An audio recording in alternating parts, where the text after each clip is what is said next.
कर्क राशीचं 3 टप्प्यांचं भविष्य. शेवटचा टप्पा तुम्हाला हादरवून टाकणार. मित्रांनो, श्री स्वामी समर्थ, जय जय स्वामी समर्थ. स्वागत आहे तुमचं स्वामी माझे गुरु माऊली या चॅनलमध्ये. कर्क राशी ही राशी फक्त भावनांनी चालत नाही, ती भावनांच्या समुद्रात जगते. चंद्र ही तिची अधिष्ठात्री देवता असल्याने कर्क राशीच्या व्यक्ती चंचल, अतिशय संवेदनशील पण तरीही आश्चर्यकारक ठरतात. हृदयाच्या खोल कप्प्यांमध्ये भावना, आठवणी, प्रेम आणि वेदना एकत्र गुंफलेल्या असतात. आणि म्हणूनच जेव्हा ब्रह्मांड तिच्या मार्गावर काही मोठे बदल पाठवतं, तेव्हा कर्क राशीला फक्त आयुष्यच नाही, तर स्वतःची ओळखच नव्याने शोधावी लागते. 2025 हे वर्ष कर्क राशीसाठी केवळ काळजीचं किंवा निर्णयाचं नसून हे एक आध्यात्मिक रूपांतरणाचं वर्ष आहे. या वर्षात 3 अत्यंत निर्णायक आणि परिवर्तन करणारे टप्पे येणार आहेत. हे टप्पे केवळ घटनांचं रूप नाहीत, तर तुमचं कर्म, भावनिक ऊर्जा, जुना हिशेब आणि ब्रह्मांडाशी असलेली तुमची आत्मिक नाळ हे सगळं गाठी उकलण्याचं कार्य करतंय. या 3 टप्प्यांमध्ये तुमच्यावर वेळेचा, नात्यांचा आणि नियतीच्या गुंतागुंतीचा खोल प्रभाव पडणार आहे. काही गोष्टी तुम्हाला तोडून टाकतील, पण हे तुटणं म्हणजेच पुन्हा बांधण्याची सुरुवात असते. आणि अखेरचा टप्पा, तो तुम्हाला इतकं समृद्ध करणार आहे की तुम्ही आश्चर्यचकित व्हाल, कारण यात आश्चर्य, प्रेम, उधळलेलं भाग्य आणि ब्रह्मदेवांनी लिहिलेला तुमच्यासाठी खास अध्याय समाविष्ट आहे.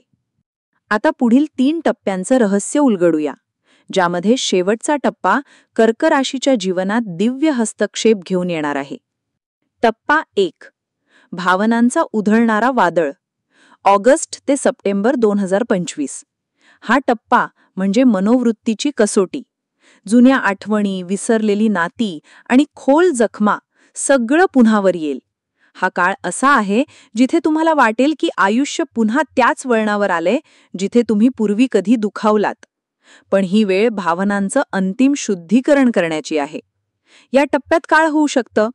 तुम्हाला भावनिकरित्या कमकुवत वाटेल, कारण काही नात्यांचा किंवा मैत्रीचा अंत होऊ शकतो. कुटुंबातील एखादी गोष्ट डोळे उघडणारी ठरेल, जिथे प्रेमाऐवजी अपेक्षांचा भार जाणवेल. तुमच्या हृदयात आधीपासून दडलेली भीती, पश्चाताप किंवा अपराधीपणा पुन्हा वर येईल. पण हे सगळं अनावश्यक भार आहे, जो आता ब्रह्मांडे तुमच्यापासून दूर करत आहे. हा टप्पा म्हणजे तुमच्या हृदयातले भावनांची पूर्ण सफाई. जणू चंद्रच स्वतः तुमचं मन स्वच्छ करत आहे. टप्पा 2, सत्याचं भान आणि कर्मांचं फलित. ऑक्टोबर ते नोव्हेंबर 2025. या टप्प्यात खरा बदल घडेल. तुम्ही आधी जे काही उभं केलं, त्यातल्या त्रुटी, भ्रम, चुकीच्या अपेक्षा हे सगळं कोसळायला लागेल. काही नाती तुटतील, काही संधी निसटतील, पण या कोसळण्यामागे ब्रह्मदेवांची एक गूढ योजना आहे. या टप्प्यात काय घडू शकतं? ज्या व्यक्तीवर तुम्ही संपूर्ण विश्वास ठेवला होता, ती तुमचं मन तोडेल किंवा दूर जाईल. नोकरी व्यवसायात एखाद्या मोठ्या बदलाचा सामना करावा लागेल. आर्थिकदृष्ट्या थोडी अनिश्चितता वाटेल, पण नवे मार्ग उघडण्याची प्रक्रिया सुरू असेल. पण लक्षात ठेवा, जे काही निघून जातं ते तुमचं नसतंच. ब्रह्मांड तुमच्यासाठी काहीतरी खूप मोठं आणि पवित्र तयार करतंय. हा टप्पा म्हणजे स्वतःला पुन्हा शोधण्याची, नव्या बीजांची पेरणी करण्याची वेळ आहे. टप्पा 3, ब्रह्मयोग आणि दिव्य जागृती.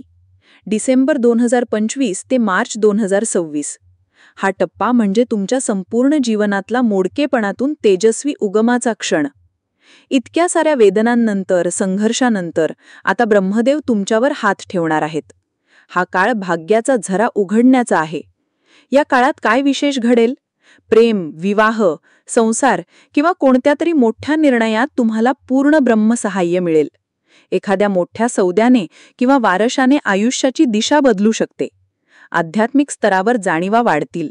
स्वप्न, संकेत, देवदत्त इशारे यांची अनुभूती होईल. काही कर्क जातकांसाठी अचानक प्रसिद्धी, सन्मान किंवा समाजात विशेष स्थान मिळण्याचा संकेत. तुम्हाला वाटेल की हे इतकं चांगलं कसं काय घडलं? पण ते तुमच्या कर्मांचं फलित आहे. हा टप्पा म्हणजे ब्रह्मांडाशी होणारा थेट संवाद आहे. तुम्ही ज्यासाठी रडलात, जे सोडलं, जे भोगलं, त्याचं आता दिव्य फळ मिळणार आहे. अतिरिक्त महत्वाचं म्हणजे या तिसऱ्या टप्प्यात काहींच्या नशिबात बाळप्राप्ती, नवीन घर, उच्च दर्जाची नोकरी किंवा आंतरराष्ट्रीय प्रवास यांचा योग असू शकतो. काहींसाठी तर पूर्वजन्माचं पुण्य आता प्रकट रूपात दिसेल. कर्क राशीसाठी विशिष्ट उपाय ऑगस्ट 2025 ते मार्च 2026 पर्यंत. 1. चंद्राची कृपा मिळवण्यासाठी, मनशांती व भावनात्मक स्थैर्यासाठी.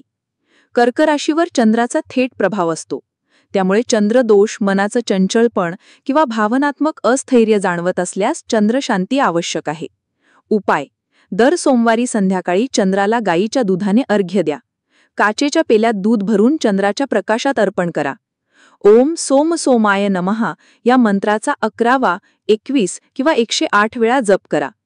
पांढऱ्या फुलांची माळ वाहा किंवा शंखपुष्पी, मोगरा यांसारख्या शुभ फुलांनी घरातील मंदिर सजवा. लाभ: मनशांती, घरात सुसंवाद, भावनिक स्थैर्य आणि चंद्राची शुभ फलप्राप्ती. 2. पूर्वजांचा आशीर्वाद मिळवण्यासाठी, कर्मशुद्धीसाठी. कर्क राशीच्या जातकांचा पूर्वजांशी खोल संबंध असतो, त्यामुळे नशिबात अडथळे, वारंवार नुकसान, नात्यात गोंधळ असेल तर पितृकृपा आवश्यक असते.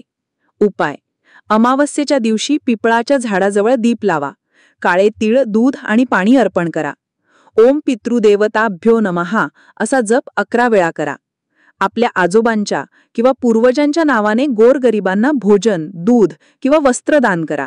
लाभ: वंशपरंपरेतील दोष कमी होतील, अडकलेली कामं मार्गी लागतील, नातेसंबंधात सुधारणा होईल. 3. राहू-केतूचा प्रभाव कमी करण्यासाठी, भ्रम, धोका व नकारात्मक शक्तींवर उपाय. या काळात कर्क राशीवर रहस्य, धोका, मानसिक गोंधळ किंवा अचानक वळणे येऊ शकतात. हे राहू-केतूच्या सूक्ष्म प्रभावामुळे असू शकतं. उपाय: काळे तीळ, नारळ आणि निळं फुलं म्हणजे शंखपुष्पी दर शनिवारी नदीत किंवा पवित्र पाण्यात विसर्जन करा. ओम राम राहवे नमः किंवा ओम केतवे नमः या मंत्राचा 11 वेळा उच्चार करा. आपल्या उशीशी काळी हळद ठेवून झोपावं. हे वाईट स्वप्न, मानसिक गोंधळ आणि नकारात्मक ऊर्जा टाळण्यासाठी उपयोगी ठरेल. लाभ: भ्रमातून बाहेर पडाल, निर्णय क्षमता वाढेल आणि गोष्टी स्पष्ट होऊ लागतील. 4. स्वप्न, अंतर्ज्ञान आणि आध्यात्मिक संकेतांसाठी उपाय. कर्क राशीची अंतर्गत जाणीव फार तीव्र असते. जर योग्य मार्गदर्शन मिळालं तर या काळात तुमचं स्वप्नदर्शन, संकेत किंवा अंतर्प्रेरणा अत्यंत प्रभावी ठरू शकते. उपाय: रात्री झोपण्यापूर्वी एका पांढऱ्या कागदावर आज मला योग्य दिशेचा संकेत मिळू दे असं लिहून उशाशी ठेवा. रोज रात्री तुळशीजवळ दीप लावा आणि ओम नमो भगवते वासुदेवाय मंत्राचा जप करा. स्वप्नांचं निरीक्षण करा. काही ठिकाणी भविष्यसूचक स्वप्न येऊ शकतात. लाभ: योग्य दिशा, सत्प्रेरणा, अंतर्ज्ञान आणि ब्रह्मांडाचे सूक्ष्म मार्गदर्शन. 5. आर्थिक स्थैर्यासाठी व सौख्य संपन्न घरासाठी उपाय. या वर्षात कर्क राशीच्या आर्थिक स्थितीत मोठी उलथापालथ होऊ शकते, त्यामुळे पूर्वीचे नुकसान भरून काढण्यासाठी आणि समृद्धीसाठी हे उपाय उपयुक्त ठरतील. उपाय: शुक्रवारच्या दिवशी लक्ष्मी देवीला पुलावी कमळ किंवा साजूक तुपाचा दीप अर्पण करा. श्रीम ह्रीम श्रीम कमले कमलालये प्रसिद्ध प्रसिद्ध श्रीम ह्रीम श्रीम ओम महालक्ष्मी नमः या मंत्राचा जप करा. घराच्या उत्तरेकडे पाण्याचा कुंभ ठेवा आणि त्यात एक चांदीचा नाणं टाका. लाभ: धनसंपत्तीचा प्रवाह वाढतो, अडकलेले पैसे परत येतात, नव्या संधी प्राप्त होतात. 6. नातेसंबंध आणि प्रेमात गोडवा यावा यासाठी उपाय. कर्क राश प्रेमात फार खोलवर गुंतते. नात्यात सुसंवाद, समजूतदारी आणि स्थैर्य यासाठी खालील उपाय उपयुक्त ठरतात. उपाय: शुक्रवारी गायीला पांढऱ्या रंगाची गोड वस्तू द्या. साखर, गूळ किंवा खीर. प्रेमात दुरावा असेल तर ओम क्लीम कृष्णाय गोपीनाथाय नमः या मंत्राचा रोज 11 वेळा जप करा. एकत्र ध्यान किंवा प्रेमाने लिहिलेलं पत्र साठवून ठेवणं सकारात्मक ऊर्जा निर्माण करतं. लाभ: तुटलेली नाती जुळतात, प्रेमात गोडवा आणि सच्चेपणा येतो. अंतिम विशेष सूचना: कोणताही उपाय करताना मनपूर्वक श्रद्धा ठेवा. उपाय हे ब्रह्मांडाशी संवादाचं माध्यम असतं. चंद्र, जल आणि माता या 3 तत्वांशी संबंधित गोष्टींना आदराने वागवा. हीच तुमची गुरुकिल्ली आहे. जे टाकून दिलंय ते पुन्हा मागे बघू नका. जे येणार आहे ते विश्वासानं स्वीकारा. तुमचं भविष्य आता हातात आहे. ब्रह्मांड फक्त तुमच्याच बाजूने चालला आहे. कर्क राशीचा हा प्रवास म्हणजे एका भावनिक योद्ध्याचा प्रवास आहे, ज्याने वेदना सहन केल्या, नात्यांचा भार पेलला आणि तरीही प्रेम, करुणा आणि आशा या मूल्यांना सोडलं नाही.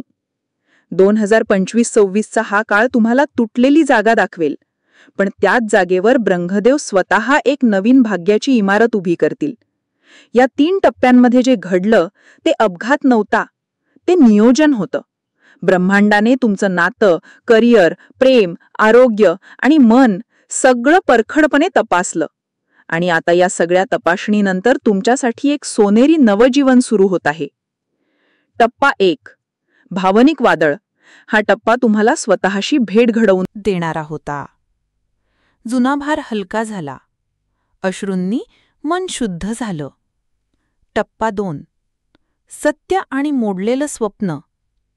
हा टप्पा तुमच्यातील खोटं, भ्रम आणि भीती यांना जाळून गेला, जेणेकरून खरी ताकद समोर येईल. तुम्ही मोडलात, पण पुन्हा उभे राहिलात, अधिक शहाणं आणि खऱ्या इच्छेनं. टप्पा 3. दिव्य हस्तक्षेप. हा टप्पा म्हणजे ब्रह्मदेवांनी स्वतः तुम्हाला शेवटचा अध्याय लिहून दिलेला आहे, जो आनंद, प्रेम, समृद्धी आणि दैवी मार्गदर्शनाने परिपूर्ण आहे. कर्क राशी, आता मागे वळून पाहू नका. तुम्ही ज्यांना गमवलं तेच आता तुमच्यापासून दुरावलेलं होणं गरजेचं होतं. तुम्ही जेव्हा ठकलात तेव्हाच देवांनी तुमच्यासाठी एक सच्चा नवीन मार्ग उघडला. तुमच्या दुःखाला आता अर्थ मिळाला आहे, कारण ते दुःखच तुम्हाला ब्रह्मानंदाच्या दिशेने नेणार आहे. आणि आता हे समजून घ्या की तुम्ही वेगळे आहात, कारण ब्रह्मांड तुमच्यासाठी काहीतरी वेगळं आणि विलक्षण तयार करत आहे. तिसरा टप्पा हे केवळ भविष्य नाही, तो एक नवजन्म आहे. आता तुम्ही स्वतःच्या भविष्याचे शिल्पकार आहात, आणि या शिल्पावर चंद्राचा प्रकाश आहे, ब्रह्मदेवाचा हस्ताक्षर आहे आणि तुमच्या आत्म्याचं तेज आहे. कर्क राशी, तुमचं नशीब आता फक्त तुमचंच आहे. आता वेळ आहे मिठाई वाटण्याची, कारण हे सुख अनपेक्षित आहे, पण संपूर्णपणे तुमचं आहे. तर मित्रांनो आणि मैत्रिणींनो, आजचा हा व्हिडिओ कसा वाटला ते नक्की कमेंटमध्ये सांगा. आणि कमेंट बॉक्समध्ये जय श्री गुरुमाऊली लिहायला विसरू नका. असेच नवीन व्हिडिओ पाहण्यासाठी चॅनलला सबस्क्राईब करा, लाईक करा आणि शेअर करा. धन्यवाद.